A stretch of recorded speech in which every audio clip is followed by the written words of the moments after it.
Avoda. Avoda means serving God. These are sayings by the previous Lubavitcher Rebbe, Rabbi Yosef Yitzchak. Serving God. What's serving God mean? You learn Torah, you do the commandments, you pray. What about businessmen, which is normal people? They have to work. You can't learn Torah all day. You can't pray all day. Businessmen, how are they supposed to serve God?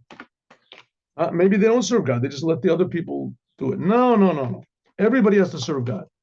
For a businessman, it means arousing inside of yourself faith and trust in the one that feeds and sustains all flesh, that God will give us an ample livelihood. He must be truly happy and cheerful as though his livelihood was already in hand.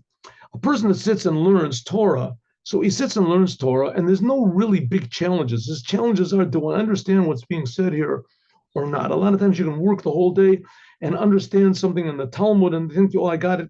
And all of a sudden you read one of the commentaries, you realize you didn't understand anything. You missed a word, you misinterpreted something. It's all wasted. That's your biggest disappointment. A businessman, what's his disappointment? He invests his money and he loses it all. Competition opens up a next door to him. His help that he has in the store are not honest. They're not helping him. The product that he's selling, all of a sudden, it goes out of, people don't need it anymore. No one wants to buy, horse and wagons anymore. Why? I can't figure out why. So a person like that, a businessman can always be worried, all the time worried, right? All the time. Maybe the business deal is not going to go through. Maybe I got to wake up early. I can't pray in the morning. There's probably somebody knocking on my door.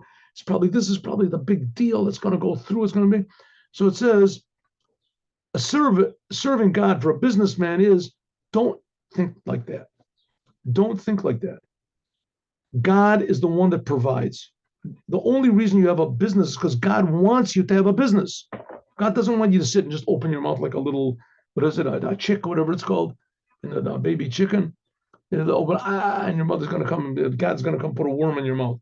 God doesn't want that. God wants you to work. But God is the one that provides.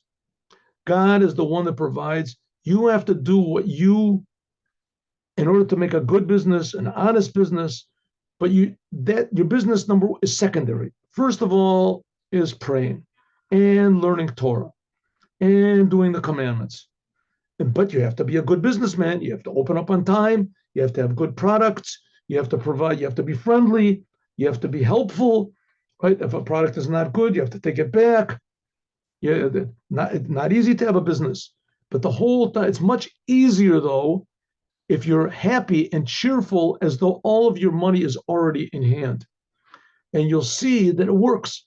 You'll see that it works. And I'm going to tell you this story, which I've told who knows how many times, but I'm going to tell it again. I used to have a Chabad house in a city called Or Yehuda. And I got very friendly with the taxi drivers there. And the taxi drivers, they opened up a competition to the taxi drivers, competitive. And the competition advertised that they close on Shabbat. They don't work on Shabbat. The other one, they were just starting up, so they really had nothing to lose, right? They had nothing to lose. And maybe they thought and it worked. They took a lot of their customers, and because people started becoming religious in the town. Now it's, it must be 90% religious over there. But back then it was, 10% religious. We're talking about just 30 years ago. Anyway, so the taxi drivers that I knew, they weren't religious guys. Iraqi Jews. No Iraqi Jews afterwards. Anyway, well, nice people, wonderful people, but they weren't religious at all. But they were very friendly with me. So they said, what are we going to do? What's going to do? So I said, well, either they got the idea or I got you have to keep Shabbos. You have no Shabbos. We can't do it. What are you talking about? As it is, we earn, $1,000 a week or whatever is it, $1,000 a week. And 1/3 of our money we make on Shabbat. And 1/3 of the money we make on Shabbat. We close that. We're going to lose that. We're going to only make $600. We can't get by 600 shekels, whatever, the week. And they were yelling and screaming. Anyway, so one of them said, listen, all this yelling and screaming is not helping us. The fact is they're stealing all of our customers. and we got to do something. So if we keep Shabbat, we have to genuinely keep Shabbat. I said to them, and also listen, you have to remember something, that Shabbat is good. It's what Jews are supposed to do. It's not just a business trick. So they said, okay, good, all right. So they asked a little advice. I told them to keep Shabbat, go to the synagogue, don't cook all the food before Shabbat. Can we smoke? I said, listen, you're not supposed to smoke. You can't do it. So one of the guys said, listen, at least we won't tell the rabbi. We'll do it but the main thing is they won't drive. Good. So they did it. They kept Shabbat. And I came back the next week, and they were yelling and screaming. We're not making they sit at home. We're just eating our hearts out. The other people, they're calling taxis from other cities. And the second Shabbos, after 1 month, I came back. They said, we're losing money.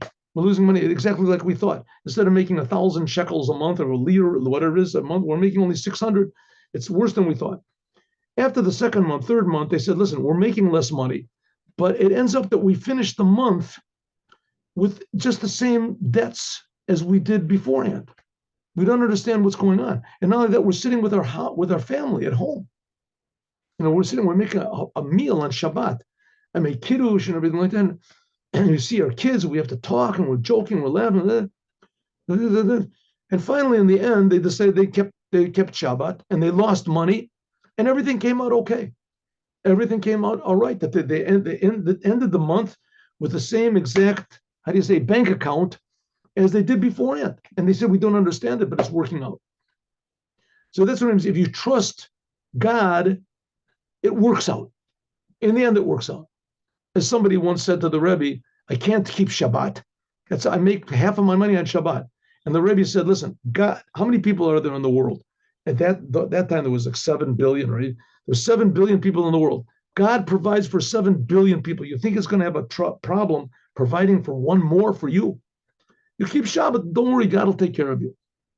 And that's what it is. It says you have to be happy and cheerful, as though all of your money has already been earned. And the only reason that you're working is because God says you have to. Right? So therefore, do it the way that God wants, because God is the one that's paying you. Okay, next story.